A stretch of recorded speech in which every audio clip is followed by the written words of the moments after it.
A controversial budget air travel plan might soon become a reality, standing only seats. A few low cost airlines are said to be planning on introducing the new seating arrangement as soon as 2026 as an alternative way of cutting costs. The seats named Skyrider 2.0 will be bike style padded seats, which allow passengers to lean at an angle without fully sitting down. According to reports, this type of seat has met all safety and passed all regulatory tests, but is intended for short flights of up to 2 hours. Aviation expert John Gradek joined us for more. What we're getting are some of the, I call the wing nuts in the industry, who are trying to look at putting together a plan that maximizes the utilization of an airplane, i.e., putting more people in the airplane so that they can somehow drop the fares and maintain some revenue. So this is a concept that has been going around the imagination of many people over the last few years, and it's got back into the mainstream now. But it is a safety issue, that we have to concern ourselves with this type of technology. You've got to make sure that people have the ability to, one, walk around an airplane to go to the washroom and they exit and enter the airplane properly. You have to have people who are able to be strapped in to seats. The airplanes do go through turbulence, and you know what that's like, and you know what takeoffs and landings can look like. They can get pretty bumpy. So it's one that really has to have a lot of thinking behind it. I think that it is potentially feasible, but we have to redesign our airplanes. We have to redesign the airplane. We have to redesign the way in which we fly these airplanes in order for this technology and this type of approach to be even feasible. So I think we need an airplane that would have the ability to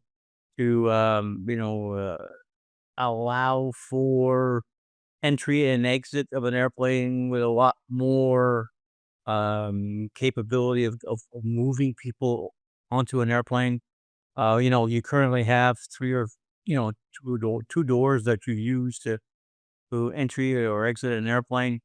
You'll probably have to look at multiple entry points, multiple exit points in order for you to properly feel, comfortable that people are able to get into and out of their assigned stall on the seat.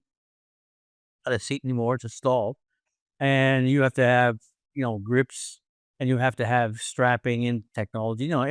It's a very, very different world. I think that, the question you have to ask yourself, flying an airplane at 500, kilometers an hour, 600 kilometers an hour, and you hit a bump or you hit an air pocket or you got to make an evasive maneuver for whatever, a bird strike, whatever. You're going to be jostled around quite a bit, and people who have any sense of claustrophobia will not get on these airplanes.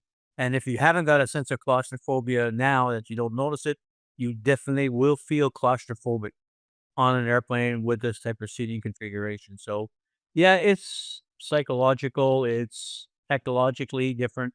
And the question is, how fast can you get people off an airplane when they're sitting, when they're in stalls like these? Because right now, when you have an incident at an airplane on landing or on takeoff, the rules are you have to evacuate this airplane in 90 seconds.